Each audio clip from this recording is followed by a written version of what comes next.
बिस्मिल्लाहिर्रहमानिर्रहीम। व्यूअर्स, अभी तक हम चैप्टर नंबर 4 में डिफरेंट टाइप के क्वेश्चन सॉल्व करके आए हैं और अब चैप्टर नंबर 4 की जो लास्ट एक्सरसाइज है इसमें बेसिकली हम एप्लीकेशंस ऑफ क्वाड्रेटिक इक्वेशंस करेंगे, या यूं कह लें कि प्रॉब्लम्स ऑन क्वाड्रेटिक इक्वेशंस। ये वर्ड प्रॉब्लम्स होंगे, यहाँ हमारी स्ट्रेटजी ज़रा डिफरेंट हो जाएगी और यहाँ आप ये भी सीखेंगे कि किस तरह क्वाड्रेटिक इक्वेशन हमें हेल्प आउट करती है हमारे प्रैक्टिकल प्रॉब्लम्स को सॉल्व करने में।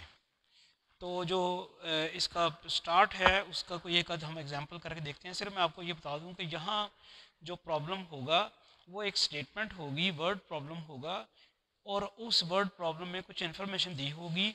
उस इन्फॉर्मेशन को यूज़ करते हुए पहले हमने मैथमेटिकल प्रॉब्लम बनाना है। उस तरह नहीं होगा कि जिस तरह अभी तक हम सारा चैप्टर करते आए हैं जिसमें क्वेश्चन दिया और आप सॉल्व कर रहे हैं। यहाँ हमारे दो टास्क होंगे। पहले हम गिवन स्टेटमेंट की मदद से क्वेश्चन बनाएंगे और फिर उसको सॉल्व करेंगे। तो इसको देखने के लिए, इसको समझने के लिए वो एक एग्जांपल हम डिस्कस करते हैं। Example number 1।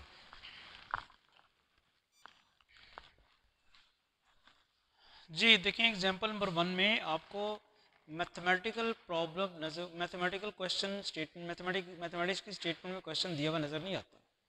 मैथमेटिकल फॉर्म में क्वेश्चन नज़र नहीं आ रहा आपको, बल्कि एक स्टेटमेंट दी हुई है। वहाँ से आपने सबसे पहले काम जो है उस स्टेटमेंट की मदद से इसको मैथमेटिकल मॉडलिंग इसकी हमने करनी है कि इसको मैथमेटिक्स के क्वेश्चन में कन्वर्ट करना है। उसके लिए क्वेश्चन की स्टेटमेंट पहले पढ़ लें। Divide 12 into 2 parts such that the sum of their square is greater than twice their product by 4। 12 को दो हिस्सों में तकसीम करना। दो हिस्सों में तकसीम क्या करना है? अगर फ़र्ज़ करें, अगर इसका एक पार्ट हम x ले लें तो दूसरा पार्ट क्या होगा? 12 माइनस एक्स। 12 के दो हिस्से करने हैं, एक इधर और एक इधर। अगर एक पार्ट हम x पोज कर लें, दूसरा पार्ट क्या होगा? 12 माइनस एक्स। 12 में से यानी फ़र्ज़ करें अगर दो पार्ट्स x और y हैं तो इसके मुताबिक x प्लस वाई 12 होगा। एक पार्ट तो x हो गया, दूसरा पार्ट जो है वो क्या हो गया? 12 माइनस एक्स। ठीक है, ये है। तो आगे इनको डिवाइड जिस तरह करना है वो ज़रा आगे उसने स्ट्रेटजी बताई कि क्या करना है। तो सॉल्यूशन में सबसे पहले हम इसको सपोज करते हैं वन पार्ट सपोज कर लिया x, अदर पार्ट फिर क्या होगा? That is 12 minus x. अब क्या कहता है? टू पार्ट्स में आपने डिवाइड करना था, वो कर लिया। Such that the sum of their square is. अब जाहिर बात है ये जो पार्ट्स आपने मालूम किए हैं इनके स्क्वायर्स की बात कर रहा है। तो आप करते हैं स्क्वायर ऑफ वन पार्ट क्या होगा? X square. फिर स्क्वायर ऑफ अदर पार्ट वो क्या होगा? 12 माइनस एक्स स्क्वायर। और सम ऑफ स्क्वायर्स वो भी तो कहा हुआ है ना उसने। जो जो क्वेश्चन में कहा हुआ है वो मैं करता जा रहा हूँ। Sum of their square, sum of squares वो क्या होगा बताएंगे? X square plus 12 minus x square is greater than, इसकी तो बाद में बात कर लेते हैं, ट्वाइस देयर प्रोडक्ट। इसका मतलब सबसे पहले इनकी प्रोडक्ट लेनी है हमने। प्रोडक्ट ऑफ नंबर्स क्या होगी?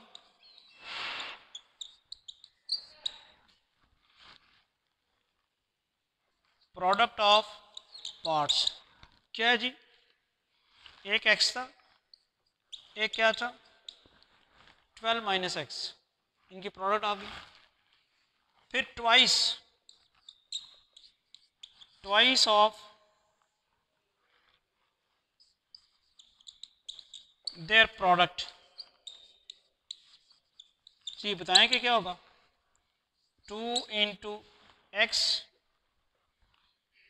उसका ट्वाइस कर रहा ना, 12 माइनस एक्स। तो आप देखें क्वेश्चन की स्टेटमेंट में जो कुछ उसने कहा था, अभी मैं सिर्फ वो डाटा लिख रहा हूँ, जो उसने कहा है ना उसके अकॉर्डिंगली सिर्फ मैं डाटा लिख रहा हूँ ना। एक पार्ट मैंने एक्सपोज किया था, दूसरा पार्ट आ जाएगा 12 माइनस एक्स, उसके स्क्वायर का सम, पहले उसके स्क्वायर्स किए हैं, फिर उनके स्क्वायर का सम किया है, फिर उनकी प्रोडक्ट का ट्वाइस किया। अब वो रिलेशन बता रहा है, क्या कह रहा था वो ये कह रहा था the such that the sum of their square is greater than twice the product by 4। यानी ये जो सम ऑफ स्क्वायर आया है ये इनके ट्वाइस की प्रोडक्ट की ट्वाइस से बड़ा है। कितना बड़ा है? 4 ही बड़ा ना। तो अब आप ये लिखें बाई, ये समझने वाली बात है, बाई गिवन कंडीशन, पहले आप लिखें सम ऑफ स्क्वायर्स, और इधर आपने क्या लिखना है? Twice of their product. इनमें क्या रिलेशनशिप है बताइएगा ज़रा।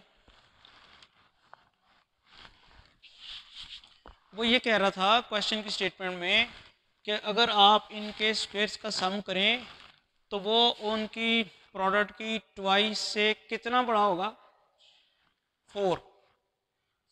ये छोटा है कि ये बड़ा है? ये छोटा है, ये छोटा है। कितना छोटा है? 4। तो इसमें अगर हम 4 ऐड करें तो बराबर आएगा ना भाई, यही समझना था आपने। समझ आई? कहता sum of squares is greater than twice the product of the numbers by 4। यानी स्क्वायर्स का सम और twice the product of numbers के दरमियान रिलेशन क्या था कि ये नंबर छोटा है 4 और ये 4 बड़ा है। जो छोटा है उसमें 4 ऐड करें, या जो बड़ा है उसमें 4 सब्ट्रैक्ट करें। इसके बाद फाइनली क्या आएगा? Corresponding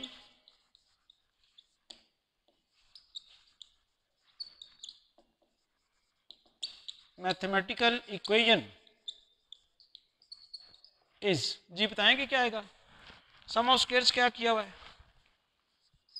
x square plus 12 minus x square is equal to twice the numbers plus 4। यहां तक समझ आ गई सबको? अब हम इसको सॉल्व करेंगे। अभी तक तो मैथमेटिकल इसे कहते हैं मैथमेटिकल मॉडलिंग, यानी आप इस प्रॉब्लम को मैथमेटिक्स की फॉर्म में कन्वर्ट कर लिया आपने। तो नेक्स्ट हम इसका अब सॉल्यूशन करते हैं।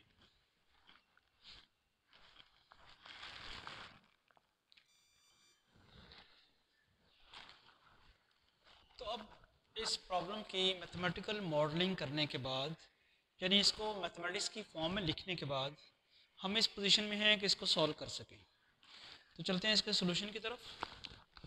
ये बना x square, a minus b का स्क्वायर ओपन करें तो 12 square minus 2 into 12 into x plus x square is equal to 2x को 12 से मल्टीप्लाई करें 24x, माइनस 2x को 2x से मल्टीप्लाई करें तो 2x स्क्वायर प्लस 4।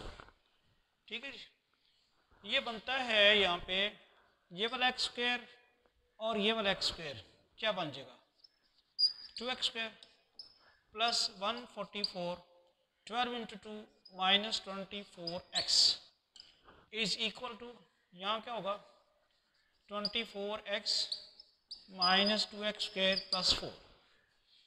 अब ये 2x स्क्वायर और ये वाला minus 2x square left side पे लेके आए, वो प्लस 2x स्क्वायर बन जाएगा, माइनस 24x, और ये प्लस 24x इधर लेके आए, वो भी माइनस 24x बन जाएगा।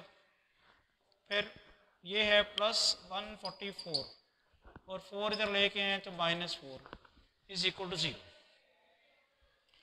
ये 2x स्क्वायर और ये 2x स्क्वायर क्या बना?